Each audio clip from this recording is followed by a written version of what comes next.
Alright, I'm going to do what is wrong with the educational system and what do we need to do to fix it. I'm going to try to keep this under 10 minutes so I don't have to splice it up because it takes extra time to do that, and it's kind of hard to find the second video. So, what is wrong with the educational system? Well, the simple way to put it is we've got people who living in this world, not so much in this country, but especially in the world, but also big time in this country, who don't care, they don't want to vote, they don't want to be a part of this, they don't want to express their views on that. You know, like if you go on YouTube and you type up like an issue, you see like a clip that somebody took from a TV show or something, you know, but it's not actual people expressing what they believe in. So I have a proposal, but first I would like to critique our present educational system. Simplest way to put it is that it's out of date. The educational system that we have right now was invented, created around the Industrial Revolution, and like around the turn of the century, when everybody was starting to move from the farms and come into the cities. Back like 150 years ago, most of the people in America were farmers, and probably in other countries too. Well, certainly other countries. And so we live by a whole different set of standards. You know, you get up whenever you want. You just do your work. If you're sick one day, somebody else can fill in for you. But with the Industrial Revolution, we all moved and started going to factories with these line factories. So you have to, you know, show up on time, or else it just gets bottlenecked. So the educational system was modeled after that, just to teach people to show up on time. So we have these schools where you have to show up 5 days a week, you have to show up this time for this class, then you get like 3 minutes to get to the next class, and it's just all about showing up. And then when you do the work, I mean, I graduated in '92, but I remember it pretty clearly that you don't really know what you're supposed to do until right before it's due. Like they would have the teacher wouldn't know what they're going to give you a test on, so you would have this small window of like 5 days to study for this test, or to prepare for this, you know, and it's just, if you're like me, like I'm not the kind of person who likes to procrastinate. I'd like to know ahead of time what I can do. I'll work all day, all night on something, and then I'll forget about it, and then I'll go and work on something else, you know, kind of like, I like to have lots of things going on at the same time, and leave stuff untied and then finish it later, and kind of have my own schedule. But in school, there's no way you can do that. You have to turn this in, and I mean, I could easily turn stuff in on time, but the problem is I don't know what I'm supposed to turn in until like a week beforehand, and it was the same thing in college.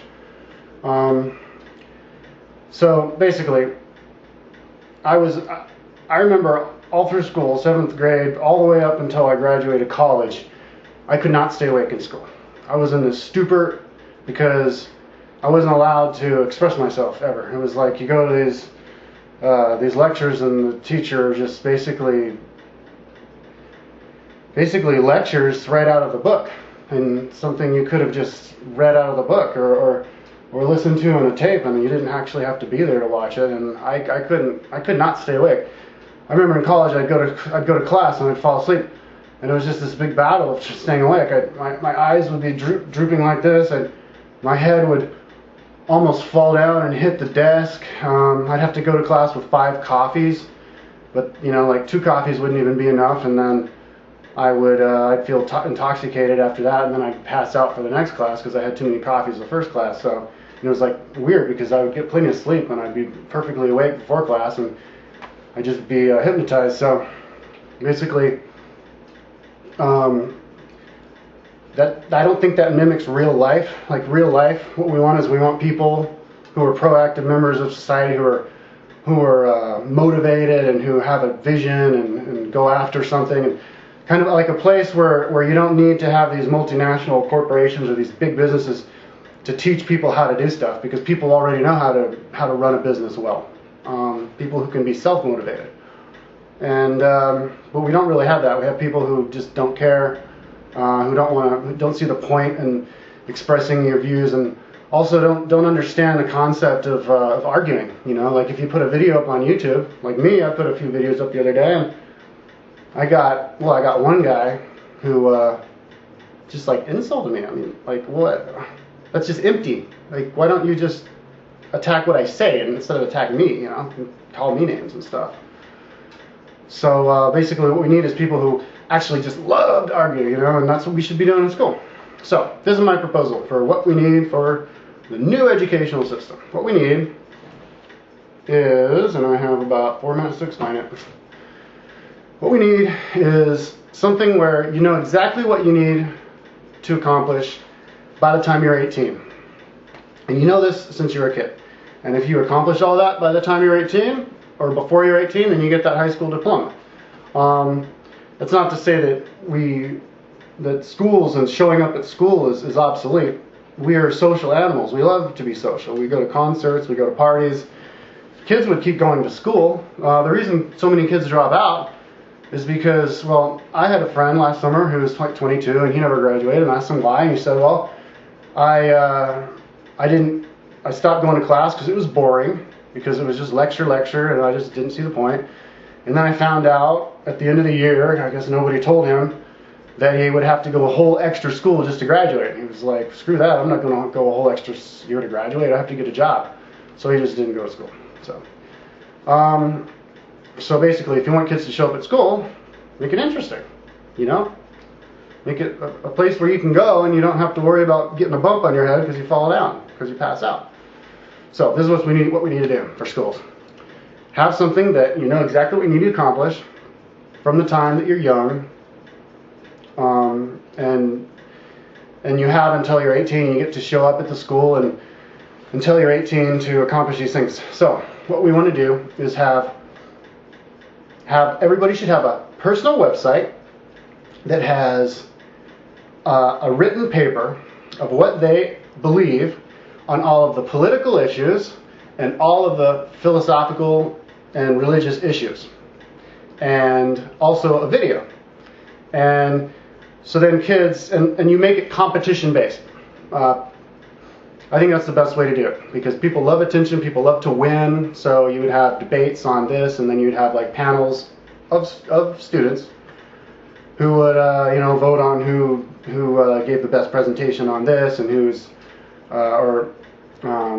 maybe who even invented something new, or out-debated somebody on that. And so by the time everybody's 18, everybody has a very clear idea about what they believe on all of the philosophical issues and all the political issues. I think it's really important that people study philosophy and religion, because people are at such discord nowadays. You know, somebody says something and then people just don't even bother to argue with them, or they just attack the person instead of attack what they say. And we have so much crime nowadays, I think, because people don't think that there's a new point to life. People think that when you die, you just disappear, so what's the point? And so there'd be a lot less criminals if people would actually take life seriously and think that, we're here for a reason. I think too many people think that when you die, that's where life begins. Like these fundamentalist Muslims, this world doesn't mean anything. But I think it's the other way around. Once you die, you realize that this is really the only place where you can learn and make a change in yourself. So if it was like that, if it had been like that, it would have been a lot more interesting for me. I actually talked to somebody who graduated from that same high school I graduated from 8 years later. He graduated in 2000, and he was like, "What are you talking about? When I was in school, nobody could get away with not participating."